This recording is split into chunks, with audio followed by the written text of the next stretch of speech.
What's up, everybody? It is Tuesday, August 8th, and we're getting ready to crown a new champion, the inaugural champion in the WPF starting tomorrow. And with that, we welcome you to In the Circle Live. I'm Victor Anderson. Eric Lopez is conspicuously late, so we will hope to hear from him very shortly. We do have a lot of stuff to talk about tonight. Coming up at about 6:45-ish, we will be joined by my broadcast colleague, Jessica Burrows, to share her thoughts on the league and who she thinks will take home the inaugural crown of the WPF.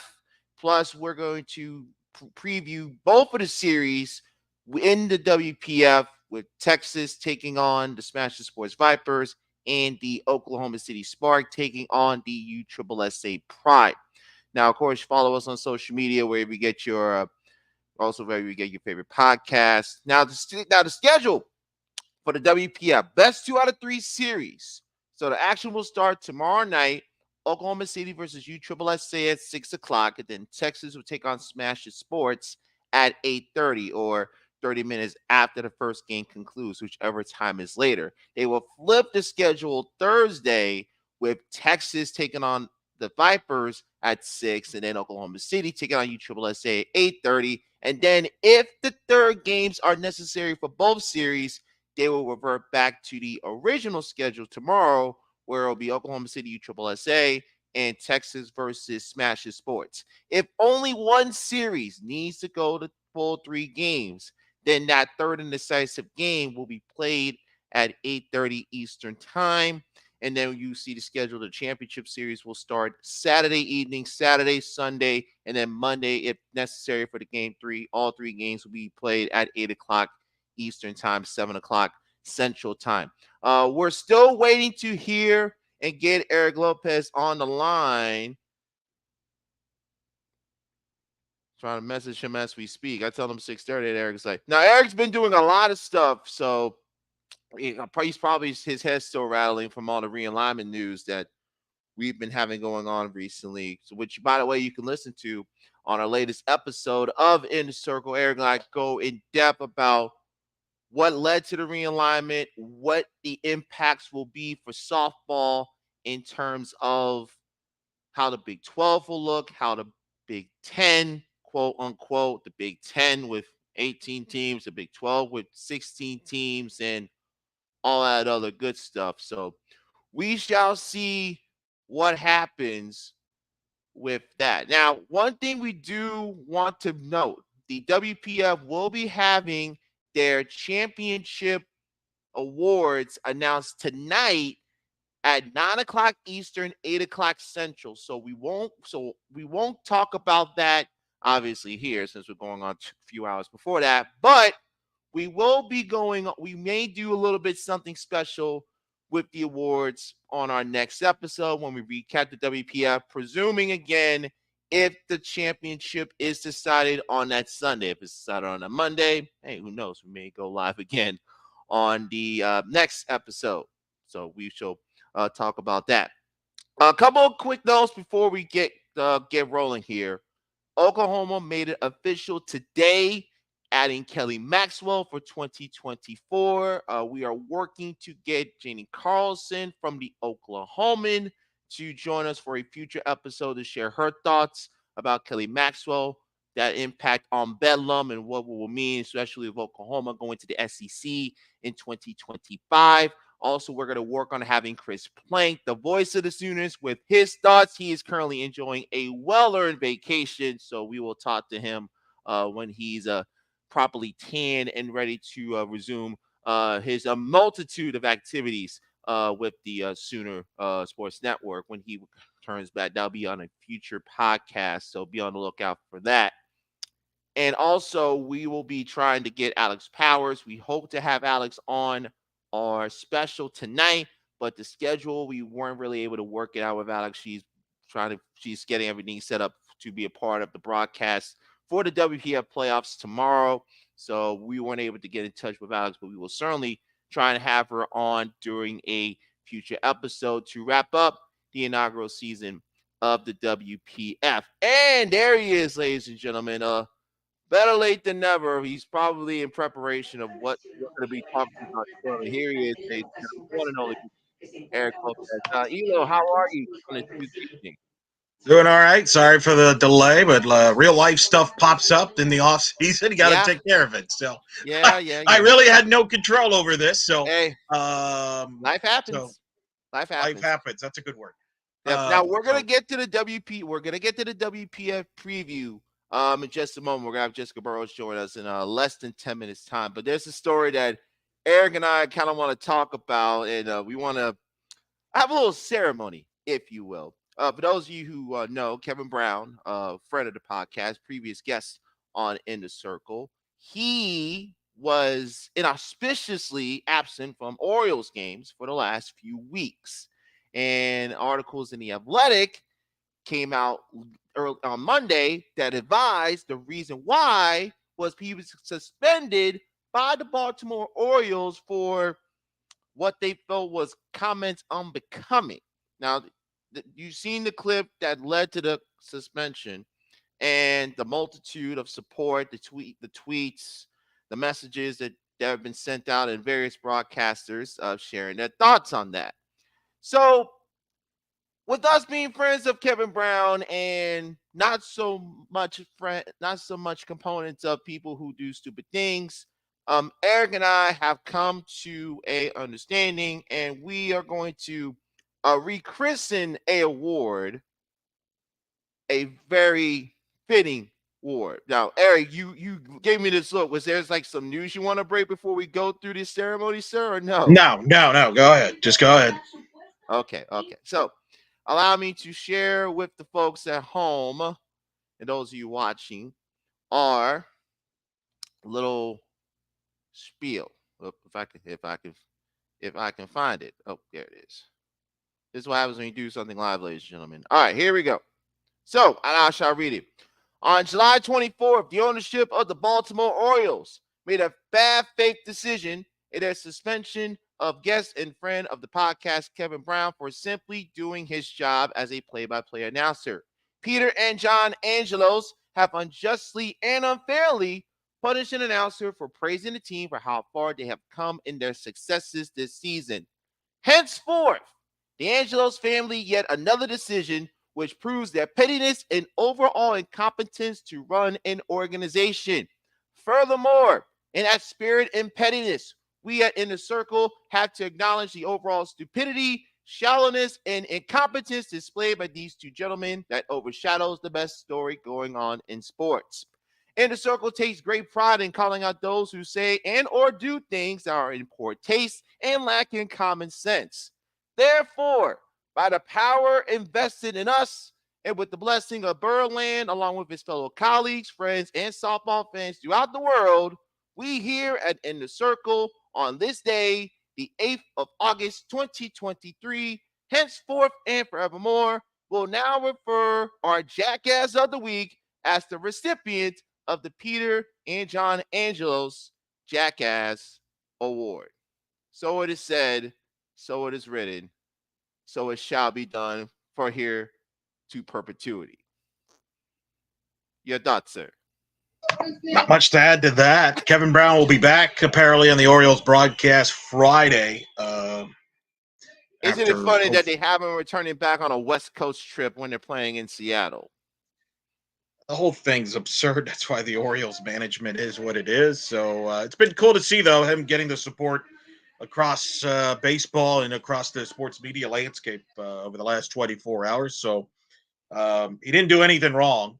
So it was just a very bizarre story. So uh, happy to see that he'll be back on the air, and we'll see. I think ESPN, that's one of the things I've been monitoring. Actually, they're talking about it even on their sports center. So it's been an interesting story that's kind of blown up for sure. But obviously, the big story, we got playoffs to talk about, Victor. Let's We do. got the playoffs. So let's just go give the audience. You've been calling the games, covering the league the whole year. Just kind of give us the nutshell, because Fagnai's even asking about it. Talk about what's in store here coming up here in Alabama here in the coming days. Well, I'm excited to see the playoff structure. First and foremost, I'm excited that they're doing a best 2 out of 3 series. And the way that Texas won the regular season on the next to last day of the regular season, Oklahoma City has played very, very well. Alex Sirocco got the win for them in their season finale over Texas. USSSA has been really coming on. Ali Carter pitched a gem in what turned out to be their regular season finale, beating Smashes Sports on Sunday night. Last night's game was canceled due to weather, and of course, with the seating already in place, there was no really need to try and reschedule it.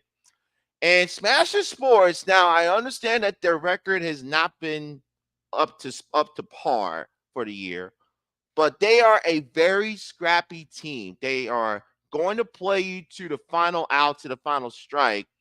And if a few plays go here and there, they were in the last series with Texas. They lost that series, but 2 of those 3 games, Eric, the Vipers had the tying runs on base in with the final out was made. So they're right there. And Jessica and Alex Powers, who I did the broadcast with Saturday and Sunday night, talked to the general manager Don Dionatis, and she echoed his sentiment, saying that they're just that close. They need those plays to go and bounce in their favor, as opposed to what's been happening where the opponents have gotten those breaks in those late innings. So, and of course, Oklahoma City USSSA star power up and down the lineup on the pitching staffs. Yeah, I'm going to be very intrigued to see how how these ball clubs handle game one. Who do they throw? Does the pride go with Hope Troutwine? She did not pitch in that final series, so she's certainly fresh. Do they go with Ali Carter, who had that tremendous 2-hit shutout on Saturday night? They got Jalen Ford, who pitched well Saturday night in the series opener. Problem is, she gave up 5 hits. Ashley Rogers gave up 0 hits. So, and then Oklahoma City, you got Donnie Goburn, you have Kehlani Ricketts, and Texas is Autumn Peace and Sam Shao. This is gonna be a very fun playoff format. And game one, we always talk about this, Eric, in super regionals. It's always important for you to take game one. Put the pressure on your opponent, have them win 2 straight, especially with the schedule. If you're Smashing Sports, you're playing the late game Wednesday night. You win that. So break down the schedule and the matchups here for those that have not followed closely. Yeah, so the matchups will be USSSA will take on Oklahoma City. That'll be game one. That'll be the first game on Wednesday night. That'll be 6 o'clock Eastern time, 5 o'clock Central time. And then you'll have Texas, the 1 seed, take on Smashes Sports, 8:30 Eastern, 7:30 Central. They will flip the schedule Thursday, meaning Texas and Smashes Sports will play the opening game. Oklahoma City, USSSA will play the nightcap. If both series go to game 3, they will revert back to the Wednesday schedule, meaning Oklahoma City USSSA, Texas Smashes Sports. If only one series goes to a third and decisive game, then that game will be played at 8:30. If both series go 2 straight, Friday's an off day. Saturday starts the championship series. Saturday, Sunday, and then the if game will be Monday. All games will be starting there, 8 o'clock Eastern, 7 o'clock Central time. WProFastPitch.tv for all the action. Bernie Gunther, Alex Powers, and our good friend Brianna Sorensen will be in Oxford, Alabama to cover the inaugural WPF playoffs. Yeah, Madison Little too will be out there too. A cast of thousands. A cast of thousands. So that'll be fun. Busy week too. Part of a busy week in softball with obviously the Little League Softball World Series going on in Greenville. That got going. Athletes Unlimited will be playing there. Oh, we got a lot of action. A lot of stuff going on in sport softball. So you mentioned the matchups there. Give me a player that you think is a key player to watch for each team here in this tournament, here in the playoffs. Well, I'll start with the first matchup of Oklahoma City and USSSA. By the way, we are waiting to get Jessica Burrows to be joining us shortly. For Oklahoma City, I'm going to give you a name, Eric, that we know well that usually performs in the postseason. That's Sydney Sherrill. She's had a strong second half of the season. She's had a nice chemistry on the left side of the infield with her and shortstop Sammy Williams. If Sid Sherrill, especially if she's hitting in that top of the order with her, Michelle Moultrie, and then Jocelyn Allo, that's could set things up real nicely for Haley Lee, Fale Lua, and the rest of that Oklahoma City order. I think that Coach Amber Flores has done a phenomenal job with handling this lineup, especially with Alice's commitments to Team USA. She has been able to keep this lineup productive, and the key is going to be Sydney Sherrill for her, especially pitching wise, especially hitting wise. Pitching wise, it's going to be on Donnie Goldburn. If she can be more consistent in her appearances, because she had moments where she pitched against USSSA, she struck out 13, which is a season high for anybody in the WPF.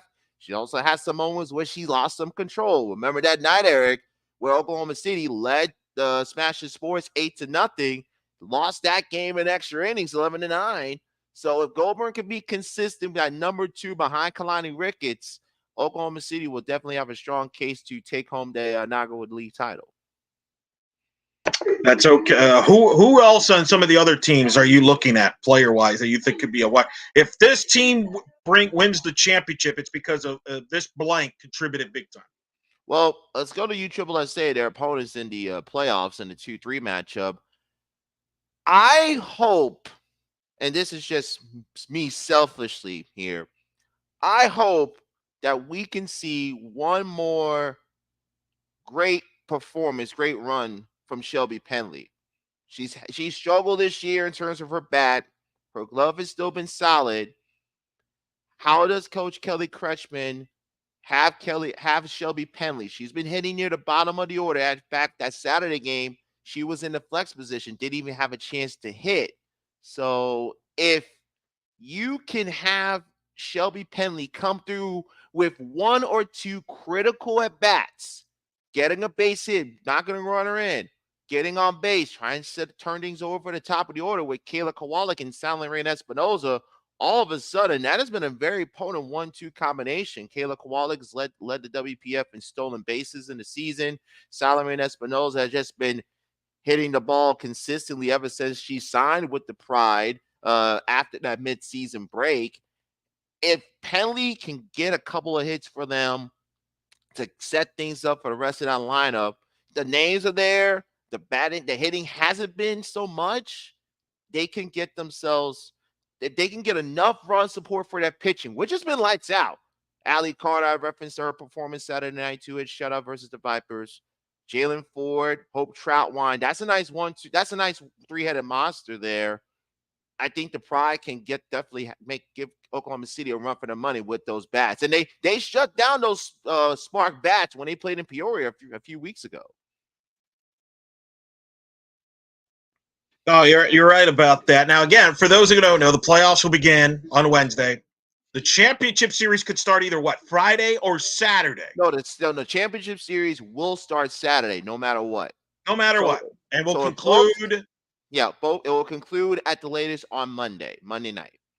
We got the schedule down below for those of you. Well, and that's the reason I bring that up. That will impact what we do here, because we may push back the podcast if the series goes past Sunday night, which could. It is possible. I'm intrigued to see, and I'm certainly talk to my people who'll be in Alabama. The crowd, the attendance there, because they have been promoting this event ever since the announcement that they were. Well, this is the second big event for this Oxford, Alabama. They hosted the Gulf South. Yes, hosted the Gulf South Tournament Championship, right? So yeah, hosted it in May. Hopefully, better weather this time around than they had at the Gulf South tournament, which had some weather issues. They've been playing with some weather the last couple of weeks. The Sunday night game they played got delayed an hour for a first pitch because of lightning in the area. So here's hoping that Mother Nature is kind to our friends at Signature Softball Field at Chakalaka Park, and that they will get all the games in and won't have to worry about any significant delays. And once again, for those that may have heard earlier, for people that want to watch these games, WProFastPitch.tv. You can get the dugout pass there. They'll be streaming all the games. You could go to WProFastPitch.com to get live stats. They'll have that available. And we're looking forward to seeing some tremendous action in Oxford starting tomorrow. yeah, I'm excited about it. What's been your thoughts as we obviously waiting? Do we have Jessica yet? Yeah, we're still waiting. Yeah, we're still Okay. waiting for Jessica right now. So So soon as she gets so in, we will. give me your thoughts. You've obviously seen a lot of softball this year. You've called a lot of games there. You've seen all four teams, Yes, I have. if correct. All right. So Yes. give me your thoughts overall. What has stood out to you about this season? Really, the first full season last year, they kind of had this soft open when you had the two teams That's the only. best. Now That's you're the best way to. That's the best way to call season one. It was more of a soft open yeah. So before they what's been really your got it. thoughts? What has stood out to you this year? First of all, the attendance at all at the for the four teams, it's been phenomenal, and the fact that I'm not surprised with our esteemed commissioner Lauren Chamberlain, where she added Oklahoma City. We don't need to tell you anything we need to know about Oklahoma City, the hotbed of softball that it is. Adding a place like Texas, playing in the Austin area, and you have ownership there. And fortunately, you said this, Eric. I talked a lot about this when I was on Jenna Becerra's latest episode of Believe in Softball about the growth and investment of the WPF and having the right people in place to help the league grow and make it sustainable and successful for the players, for the fans, and for those who cover softball like you and I do. Now it's all about capping it off with a very competitive championship series and then setting that stage for year number two, trying to add more teams, more franchises, and more ownership that have that same like-mindedness and thought process of growing the sport and giving the players the proper platforms that they richly and truly deserve. Do you think? I mean, I was going to ask you. Do you think this league will grow next season? Do you think there will be more teams? Do you think what from what you've gathered there? What do you think the future is moving forward? No, I hadn't really had a chance to have conversations with my people who are inside the league like I had last year during that soft opening, the exhibition season. But I feel confident that if they do expand again, it's going to be finding the right region, the right city, and the right ownership. Because if you can expand, but if you don't have the right leadership in place, you're already in softball terms, you're already down 0-2 and you're just having a battle back as opposed to finding that right infrastructure, finding that right leadership to get your team to that level. Look at the success that the Texas Smoke have had with Brandon Phillips and Jay Cargill, the social media, the player jerseys, Yeah, she is clearly she has bailed on wrestling, has focused a lot in this and other avenues, but she has not wrestled, I believe, since the season has started. Correct. That is, she has When not wrestled. She has not wrestled since the last AEW pay-per-view where she lost the TNT championship to Chris Statlander. She so has that's everything to be interesting. focused Yeah. on her on the WPF and her other ventures outside of wrestling. So I think that's a good sign from the league standpoint. Now, the awards are going to be announced Yes. a couple hours from now. Yeah, Correct. So ceremonies will be starting officially at 9 o'clock. Again, you can watch that at WProFastPitch.tv. what are you looking forward to there as far as the awards? Well, I'm glad you asked. I know we were going to talk about it later on, but since we're waiting for Jessica, I might as well talk about it now. League MVP, I'm leaning towards Janae Jefferson.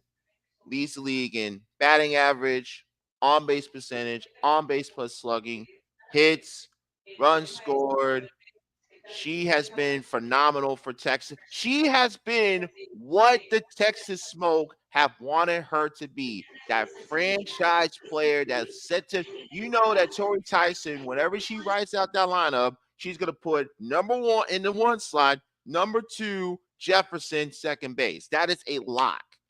Offensive player of the year, I'm leaning Fale Lua from Oklahoma City. Morgan Howe had a strong finish to the season, but you have to award Fale Lua and her consistency. Led the league in home runs, led the league in walks, top 3 in RBIs, top 3 in slugging percentage. I think Fale Lua will win the offensive player of the year. Pitcher of the year, I was really torn here. Ali Carter made a late push. She's top 3 in ERA. She has half the innings of Autumn Peace. But Autumn Peace leads the league in wins, leads the league in saves, tops in ERA. Sam Show's second. I give Autumn Peace the pitcher of the year. And for coach of the year, got to give it to Tori Tyson.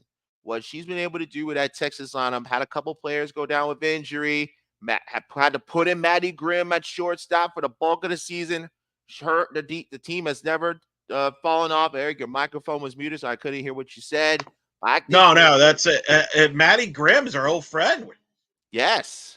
Got to get her back. We got to get her back on. We haven't had her on a while. She's been playing she's a global player. She's playing all over the place. Maybe we can, when we interview her, maybe beat WPF champion Maddie Grimm. Who knows? Who knows? That's what I'm saying. By the way, people messaging me. I am aware of what UCF has posted with LA Knight. I am aware. Please, I don't need the distraction. You'll understand, Vic, when you see it on social media later. Let's just say LA Knight, UCF Knights have form a bond. Yeah. Say no more, my brother.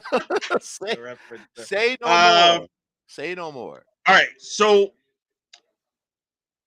any surprises to you this year? Anything that surprised you? I'm surprised. I think with me, I mentioned Smashing Sports. I know the record was not what Coach Jerry Glasgow wanted to be, but they were in so many games. If a few things break their way, I'll give you a perfect example. They played Oklahoma City the first game of the series after the break. That was the night before they had that epic comeback. McKenna Smith hits a bomb to left. It appears to go over the foul pole. Umpires call a foul. Next pitch, she strikes out. Vipers lose. If they call that fair, it's a tie ball game, and we may have been having a completely different conversation. Glasgow been involved with a foul pole controversy? Really? I know. I feel like Coach Glasgow has gone through that a couple of times in the last few months, sir. I can't put my finger on where that happened, though. But nonetheless, the last series versus Texas. Texas took the lead in the top of the eighth. The Vipers had the tying and winning runs on with 2 out. Brooke Wilmans lines out to Janae Jefferson. Texas wins the game. Very next night, Texas up by 2. Vipers had the tying runs on base.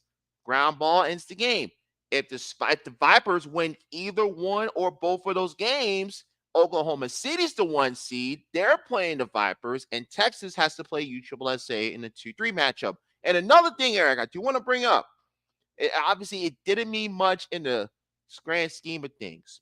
There was a game that Oklahoma City and USSSA were supposed to play in Vieira back in late June that originally got postponed due to weather. They tried to reschedule and make up that game in Peoria, Illinois 3 weeks later as a part of as the back end of a doubleheader. The front end of the doubleheader went 9 innings, went over 3.5 hours. They elected not to play that second game. And if you look at the standings, how close that Oklahoma City was to Texas. So it makes you wonder if they do get that game. It's a lot of things that could be happening. By the way, By the way, Jessica Burrows is kind of like you, had to handle a couple things. So Jessica will be joining us in just a few moments. Cool. Hope Yeah, yeah. Oh, yeah. We got about another half hour or so, and we'll have her on to talk. Here, keep this in mind too. Now, Victor, Kelly Kretschmann, you mentioned head coach for the Pride. yes. Where does she play her college? Alabama. Where is this tournament being held at? Alabama. Now, it's not Tuscaloosa. It's Close enough. Oxford, Alabama. I wonder how much of a factor that could play. Do we see some, because Alabama has a great passion for softball. Remember last year they packed the house at Birmingham for the World Championships, Yes, yes. and then even In in the Hoover. past, remember when the NPF had the championship series in Again in Hoover. in Alabama, they drew very well. So I think that from your, you've talked about the attendance. I think it'll draw very well. And I wonder if you might get a pro Pride crowd in part because of Kelly Kretschmann, who's a legend in Well, that state. that's the crowd part is fascinating from this perspective because you have Oklahoma City, and Oklahoma fans are going to travel well to support Sooners Cowgirls, especially with how that dynamics changed with the news that officially was made official today. The pride aspect that you referenced with Kretschmann, because the Pride always has their core supportive fans. Then you have the Vipers fans who have been there all season long, and they're going to have their spots. It could be a very college-like atmosphere in Oxford starting tomorrow with those convolutions of factors into play with Oklahoma City, with the Pride, and with Smash the Sports. And don't underestimate the Texas fans. There will be some Texas Smoke fans that will make that trip to Alabama, especially if it's a Oklahoma City and Texas championship series. That should be fun. I can't believe you're not there. Well, yours truly is hey, I need to take some time off from me, brother. Good luck with that. I don't think that does that exist in your world. I mean, Yes. Yes, it does. It does exist as wildly as it sounds. So it is all what right. it is. So while we wait for Jessica Burrows and to talk to her about what her thoughts will be coming up here on this championship series, and then we'll wrap it up from there. A couple quick notes here before we went on the air. Reports from various media outlets. Outlets. The ACC talking to possibly about adding maybe a Stanford, Cal, and SMU. Nothing says Tobacco Road rivalry like Atlantic Coast Conference and Southern Methodist. What? Well, What are we doing, Vic? I wish I Have we had to, jumped the shark? brother. When USC realignment jumped the shark when Texas A&M and Missouri joined the SEC. SMU. All right. I wish Anyway, this is one of those times I wish I had Taylor Twelman. What are we doing? What are we doing on my board? I mean, that's the big. That's the biggest story in college softball. I mean, obviously, for those some of you, obviously, yes, I'm aware the Oklahoma did make it official. Yep. Kelly Maxwell is a Sooner. They announced actually all their transfer players at once. That was interesting. But with respect to that, the only story that matters right now is realignment, and more specifically, where is Stanford, Cal, and Oregon State going? Yeah. Apparently, the ACC are trying to see if that's a direction they want to go with, but all indications it's not going to be anything quick. The American has been mentioned as well, which I'm curious how that's an interesting move as well. I guess just go all out, and then obviously the Mountain West, which I still think is the favorite.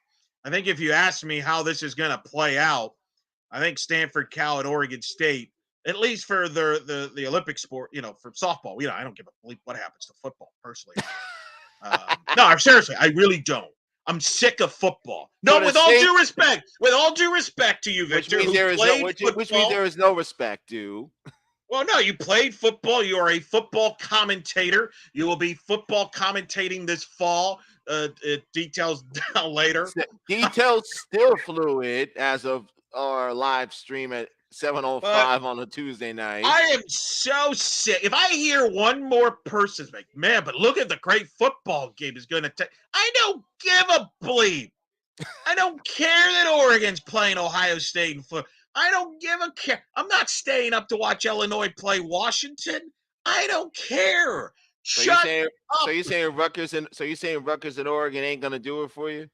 Well, what drove me nuts? So Dan Wetzel's a very good writer. Yeah, he write. Well, why don't we just put all the non-football and basketball regionalized? Oh, sure, because that's so easy. That's a great idea. Wait, because like really, because all these writers are focusing on football now.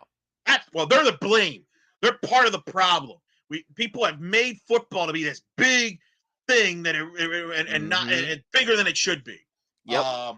Because like all these regional people, like, okay, I'm going to just take Florida as an example, the state of Florida. It's a great state for Florida, right? Don't get me wrong.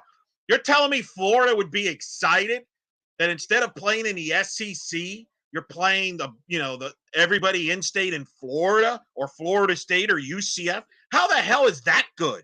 How is that benefiting those programs? Give me a break. I'm so sick of it. Just these clowns like, oh, well, yeah, it's Stroud, hey, maybe you should have considered all your other sports instead of football. I'm so sick of football nonsense. Give me a break. And all this because people wanted to expand the playoff, Vic. Yeah, we got to get a playoff. Well, congratulations. You've ruined everything. Anyway. And now it's going to essentially be Big 12, Big 10, SEC, Big 12, and you gotta know somebody to know somebody. Like people are actually putting in the. People are actually pushing this idea to go that they should go the D2 model, of regionalizing things. Like it can't go.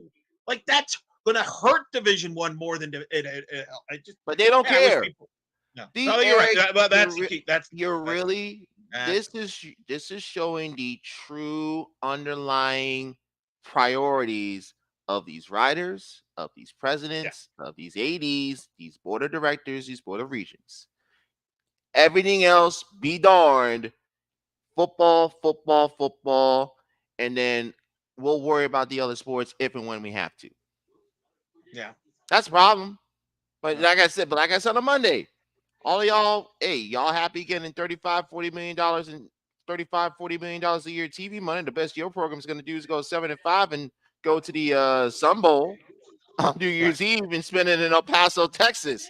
Hey, have fun with that. But Eric, I do want to bring up a question for you. Sure. When everything, I don't want to say everything is settled, but when everything kind of slows down and we have this new, I don't think it's ever going to slow down or stop. But that's the problem. But let's just go with it. We know that the SEC is going to be the number one conference at this point, as presently constructed. And you've said on Monday's episode, which, by the way, we strongly recommend you listen to on your favorite podcasting platform. As of right now, do you favor the Big 10 or do you favor the or do you favor the Big 12? Oh, it's Big 12. It's not close.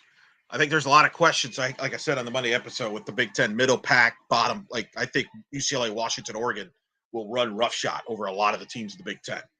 So it's up to the Big 10 teams to raise to that level. We'll see if that happens. I think a few teams will compete, but I think from top to bottom, I think the Big 12 is better.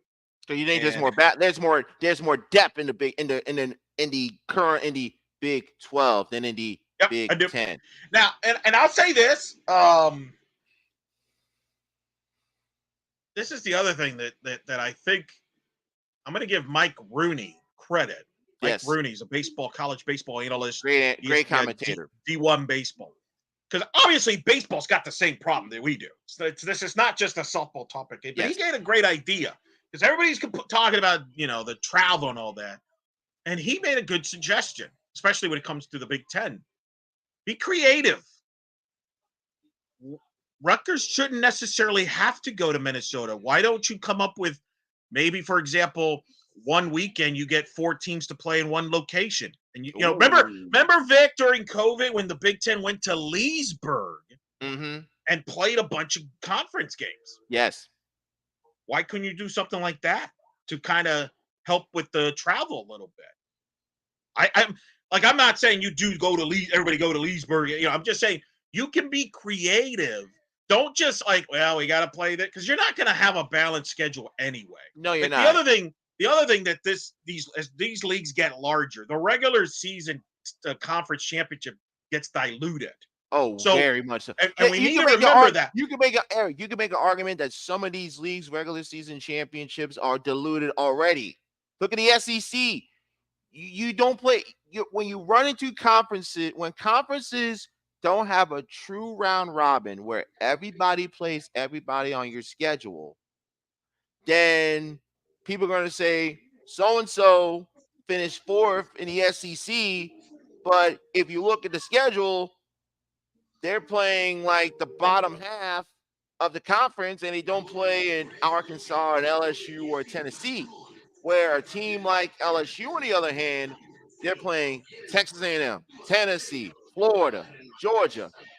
And while their win-loss record may not be as palatable as that other team, their conference strength of schedule is significantly higher than their counterpart. So the committee are going to have a very difficult time. Well, the committee's already pretty much told you they don't look. That's why they don't look at conference standings, because everybody's schedule is different. And so that's one thing where I've had to come around and agree with the committee. Eric, it's going to get even worse. We talked about this on a couple of podcasts when we referenced the committee and how they evaluate teams. They're going to have to modify their criteria because of these bloated conferences. How do you truly evaluate this team in an 18-team Big Ten as opposed to this team in a 14-team, possibly more Big 12, as opposed to this team in the ACC? And here's the worst part. This is going to severely limit or maybe eliminate altogether those non-mainstream conferences that have those great records, that have those marquee wins, and can't get a stint for the tournament. Because now more than ever, you're going to see these mainstream conferences not want to play a Charlotte, a Louisiana, or Wichita State. You're not going to see those matchups, and those teams are going to have to go nearly perfect, and even then, that's not going to be good enough. We saw Boston. We were saying, can Boston make a case as an at-large if they don't win the Patriot League? And the answer is no, because they don't have enough of those marquee matchups because teams don't want to play those teams. It's unfortunate. Yeah, so we'll see what happens. And obviously, I think right now everybody's just waiting to see what the ACC does. And I think whatever that means, and because nothing says Atlantic Coast Conference like adding 2 teams from the state of California. But it's weird though, because Stanford's arguably the best academic school out there with the best athletic department out there. I mean, they've won all these sports championships, and they can't find a home. If that doesn't tell you how screwed this is, I don't know what is. I don't know what else to tell you. When people value brands and markets more than success, then you're really the system. Well, and I think the thing you got to be careful with all this TV money is this TV money going to be around in 6-7 years? Are we all just going to be streaming? Eric, the bubble has to eventually burst. The money is going to stop printing. Then what? It's a good question. So we'll see what happens. That is an ongoing situation there, but that's what's dominating the college landscape for the most part. I think the portal's pretty much tapped out now with all the moves that have been done there. And what's crazy is we're about a month and a half away from fall ball start. Teams have already announced their fall schedules. Did they really? I did not see that. No, I'm not ready for that. Minnesota announced their fall schedule today. By the way, going back to the WPF, North Florida made it official today with the hiring of Amber Pfizer to be their pitching coach. So we reported that on In the Circle. Yeah, we did report that. Yeah, recent episodes. Yeah, we did. But North Florida made that news official today. So you had Amber Pfizer, Mario Hernandez, Jeff Conrad's staff, and the transfers that they've added to that program. North Florida, I think, will be a very popular pick to challenge Central Arkansas and the A-Sun in 2020. Maybe can Stanford Cal go there? Well, there ain't nothing Atlantic about California when it was the ACC, and I don't think there's anything Atlantic about Stanford and Cal and the A-Sun. I mean, I'm sure our new commissioner is open to adding teams, but I don't know if that will be the direction they go in. All right, fair enough. I'm just saying, but it's. Let's go back to this realignment thing. The A-Sun lost Liberty, Jacksonville State to Conference USA. They have one more year of Kennesaw State before they bounce and they join Conference USA for the 2025 season. So where does the A-Sun go now? What conferences do they look at? Well, look, here's the rippling effect too. If Stanford, Cal, Oregon State, let's say they go to the Mountain West. To me, that's a strong case that the Mountain West becomes that top conference that we've had that debate about. A non-mainstream league. Right. Because you have the Sun Belt, you got I think the American's going to be very good. The Sun Belt's going to be good. Yep. If the Mountain West gets those teams, man, that skyrockets them a little bit. And the A-Sun maybe takes it, and that has a rippling effect because that could hurt a league like the A-Sun, who was a 2-bid league last year. Vic may not be a 2-bid league anymore. That's the thing. All of this will have a drastic impact. Of course. And your concern with that is you're going to see, and naturally, there may be a positive effect with that before we bring Jessica on. I wouldn't be surprised, Eric, if that NISC becomes more popular and that tournament expands and maybe more teams go to that wouldn't have a chance necessarily to be in the NCAA tournament. Yeah. But that's enough of us yapping. Joining us a little bit late after she had to take care of some things, but we are glad to have her on nonetheless. My broadcast colleague from the WPF, someone all great and all around awesome person, Jessica Burrows. Hey, Jess, how are you? Hey, guys, how are you? We are doing good. We stalled as long as we could while you were getting your things situated. Jess and I would talk about it on before she was joining us. Well, we have reached the playoffs, Jess. Just your thoughts on the matchups and where do you see things lining up as we get ready to kick off the proceedings tomorrow afternoon? Yeah, so I feel like I'm just like a little biased on this because we had a lot of the Vipers games and we kind of called more in that direction and we didn't get to see USSSA as much. But I feel like to me the spark was always fun to watch in the smoke. I just really enjoyed. I think they were like a very well-rounded team. I think that they were peaking at the right moment. But I also am curious to see how the Vipers are going to turn out just because in a lot of the games we were watched, they were the kids that you couldn't really get rid of them, like they would just be competitive until the 7th inning. So, I mean, it's just one of those things. And then I feel like it's just going to be kind of a dogfight till the end because each team started to peak later in the season. You saw the Pride coming back and starting to really find their rhythm there.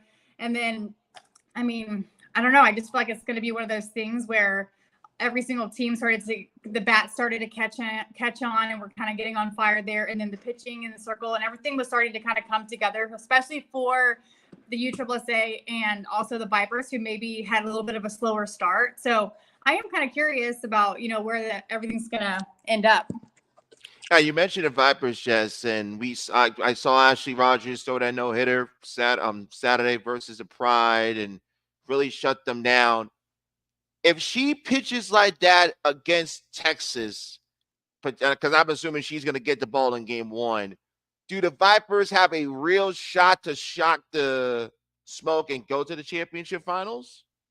I mean, I really do feel like it does come down to pitching. So if like we saw game after game, it just depended on who was in the circle and who was hot that game. So just like in any sport, any baseball, softball, whatever you're watching, however is the dynamic in the pitching circles going between the staff or just the sole pitcher going in and being the workhorse for the game. But I feel like if you have Ashley Rogers coming out being hot like that again, I mean, you never know. I just feel like if she can hold it down, the bats for Vipers can always kind of come back and keep them in the game. Jessica, first of all, I miss you. Miss you Good too, to talk. Eric. First of all, before we get into the rest of the deal, because I want to ask you about the play on the field this year from your perspective. You've broadcasted this year with me, Austin Lyon, with the infamous Birds, and now Vic, nonstop. How has this gone for you here? This has been how has being in the media world there? I mean, I love it. It's just one of those things where I feel like at the beginning we have to kind of get our rhythm going before, because you hop in the booth and I'm like, hey, I'm Jess. I haven't done this in a little bit. Just kind of leave me some questions. We'll get the chemistry going.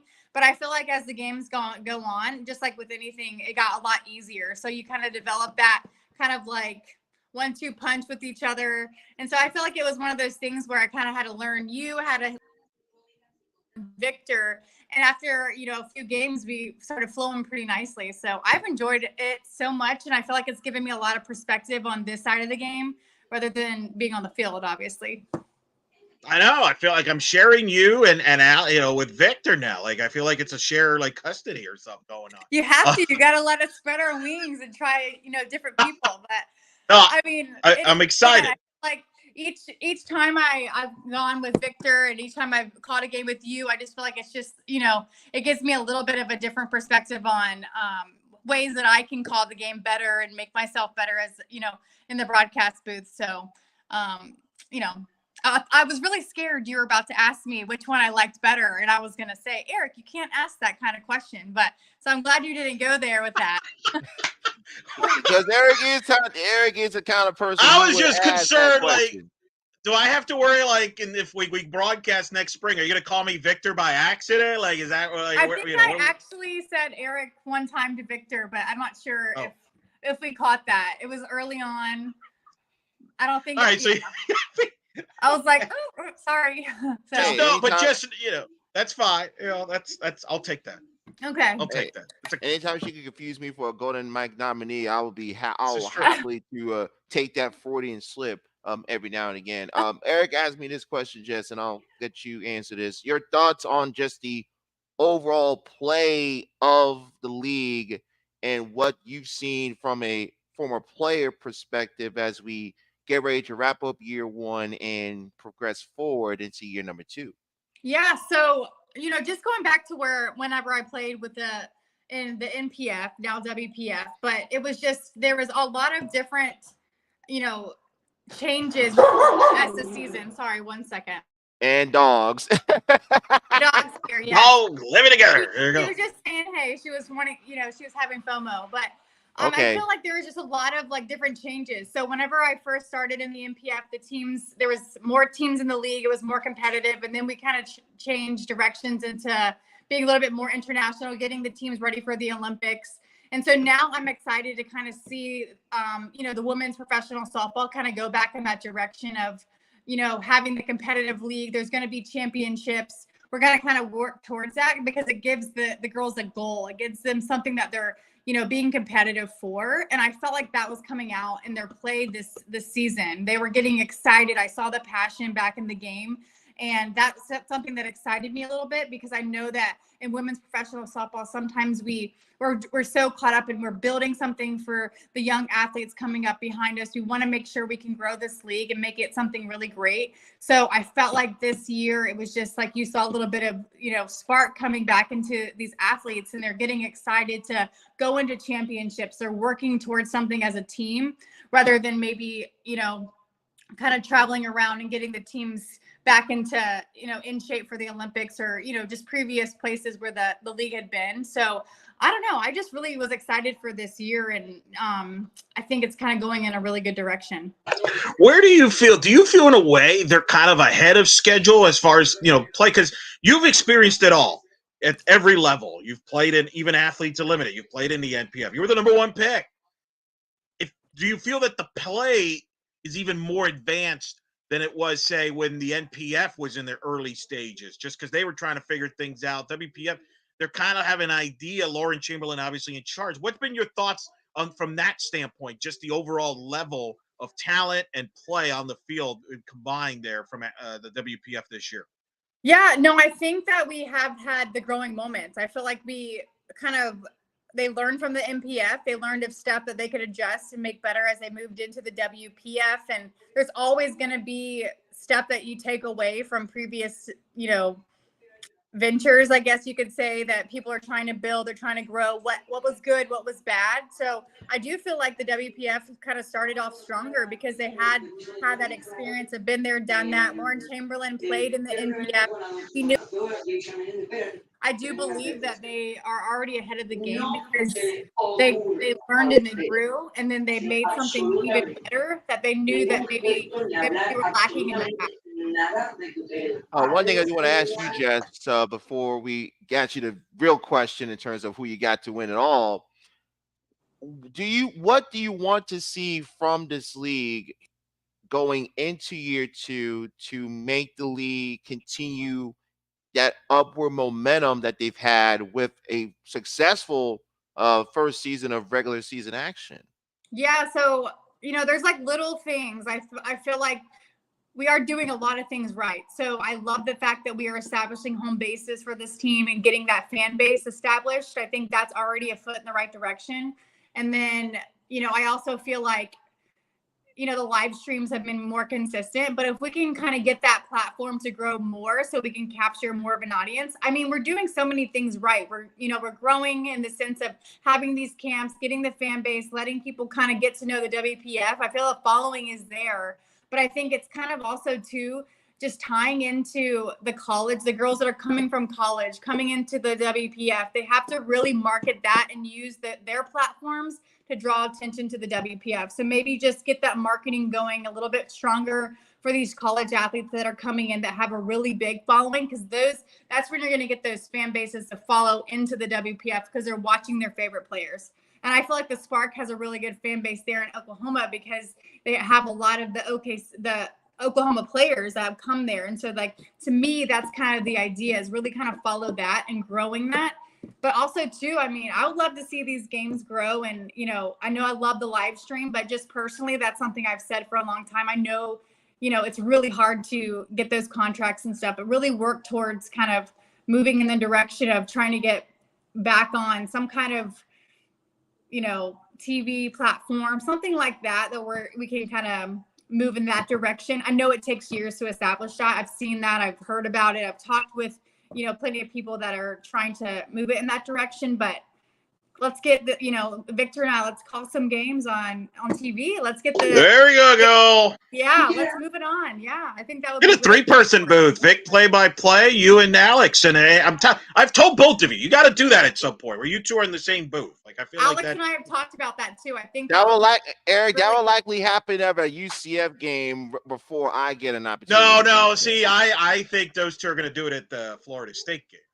That'll be fun. I've always said that because I feel like I give a lot of pitching perspective, and then Alex has the hit.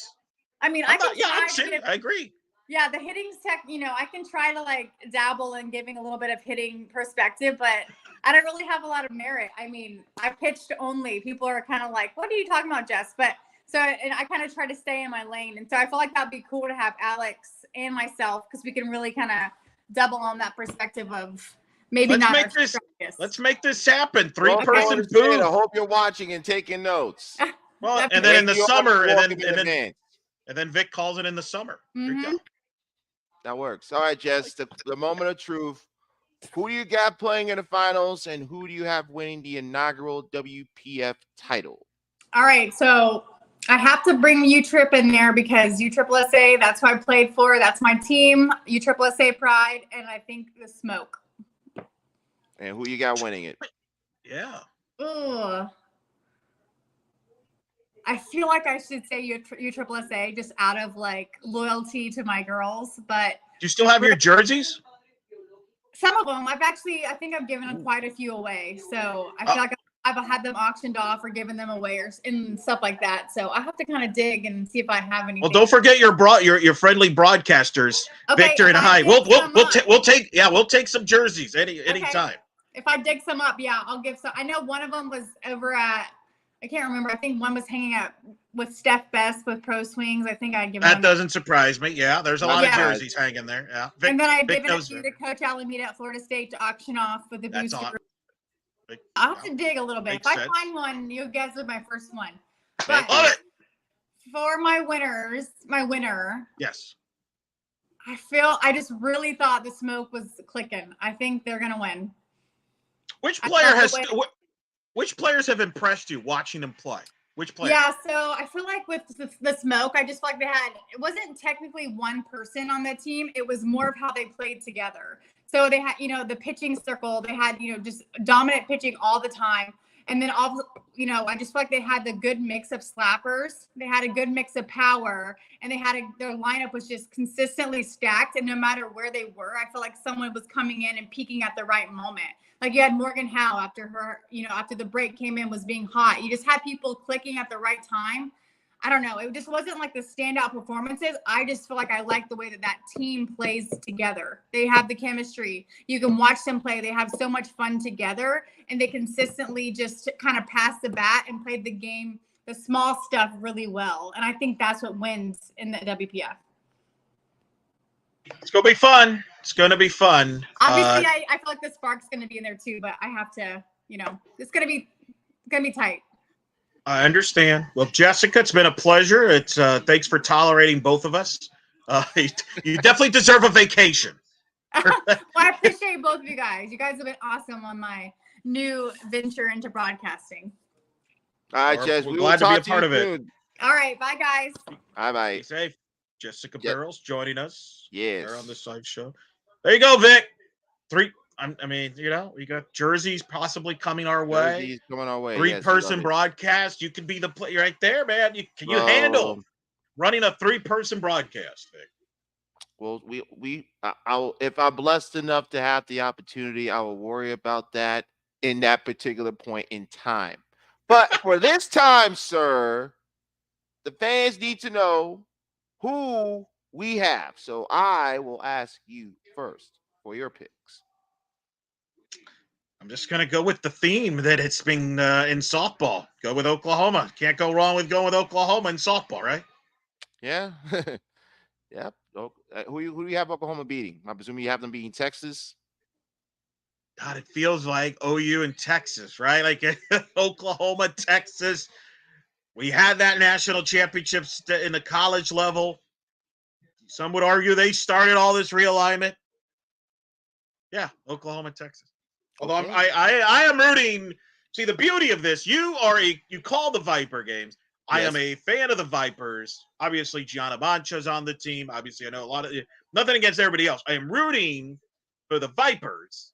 So it'll be interesting. As you know, it's 0-0 starting. Wednesday. You're starting fresh. And Jerry knows what it's like how to win a pro championship. He's done it multiple times. But yes, I will go Texas, Oklahoma. The Viper, the no-hitter that Ashley Rogers threw Saturday versus USSSA. If you see that Ashley Rogers, because I think she's going to get the ball game 1 versus Texas. And then you have Amber Pfizer available. And then you have Sierra Highland, who's had her moments against the smoke. It is not a foregone conclusion, ladies and gentlemen, that it will be Texas and Oklahoma City in the final. I want to get this perspective. Texas went 10-2 versus the Vipers this season. 7 of those games were decided in the last at bat or in the last inning. Texas won 5 of those games. The Vipers know what they need to do. The pitching is getting there. If Rogers pitches like she did Saturday night and Amber Pfizer gets there, matter of fact, both series will go 3. That's my prediction. Both series will go 3. I got Texas and I got USSSA, and I got Torrey Tyson and the Texas Smoke taking home the inaugural WPF championship. Championship series MVP, Savannah Jaquish. I just got a feeling she's due for a big 4 or 5 game stretch. She's been hitting well a couple of games, gotten squeezed on the umpires in a couple of games. I just got a feeling that SJ is due for a big weekend, and I think she'll get it done in Oxford. She'll lead the Smoke to the title. We'll see what happens. It begins on Wednesday. Tell the audience again one more time how they can follow it throughout the week. WProFastPitch.tv. They will be streaming the awards ceremony starting 9 o'clock Eastern time tonight. Whoa. That's actually taking place in Talladega. Whoa. If you know about Talladega, Whoa. I don't have to say anything Whoa. else. And then they got the championship starting tomorrow. Cavalcade of thousands that will be a part of the coverage. Alex Powers will be there. Our good friend Brianna Sorensen will be there. Brady Gunther will be there. Who else you said will be there, Eric? Addison Little. Addison Little will be there as well. From what I understand, will be there as well. Shoot. I think we both have worked with everybody we mentioned there at some point. Have I worked with Addison? You will in the future. That's my prediction. That's not a spoiler. Not a prediction. That's a spoiler. Yeah, there you go. Yeah, thank you. That's my prediction on that. Oh boy. But yeah, no, Bernie obviously, who's like the GOAT. Yes. Who I mean, no, you mean that you admire a lot, Bernie, because Bernie's given you these opportunities to be a part of this as well. And for that, I am thankful. Then Alex obviously speaks for herself. Speaking of, you mentioned Golden Mike. She was nominated for a lot of Golden Mike. Should have won one. I don't understand.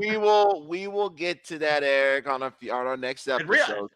Full disclosure, we were supposed to talk about the Golden Mikes, and this whole realignment situation broke out. But trust us, folks, we're going to talk about the Golden Mikes on our next episode. Actually, that's what we're probably going to do. It's going to be interesting. We'll have to figure out, depending on how the WPF Championships plays out this weekend, among other things. We will have an episode to the Golden Mikes, and we will probably have some throwback interviews in there, depending on how the week plays out. But I say that and something, who knows? And then another boom may happen. Stanford and Calgary announcer going to the ACC. I mean, you just our luck. Oh God, don't, just don't. Hey, don't. I'm not. Hey, Eric, I said right now I'm not working, so we should be safe. I don't think anybody is safe from realignment. No. All right, Victor, go ahead and wrap it up.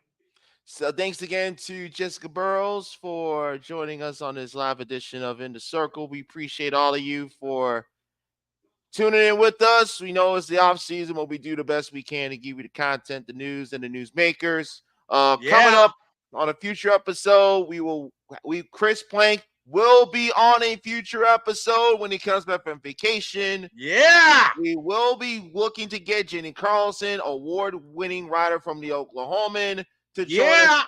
We also may have another name potentially joining us. We will just leave it at that. Yeah. Eric is working on a couple things behind the scenes, so we don't want to spoil it.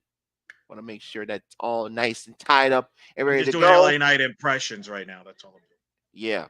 So with all that being said, ladies and gentlemen, we hope you've enjoyed this edition of In the Circle Live. That's Eric. I'm Victor. Top podcasters out. Free Kevin Brown. And good night, Canada.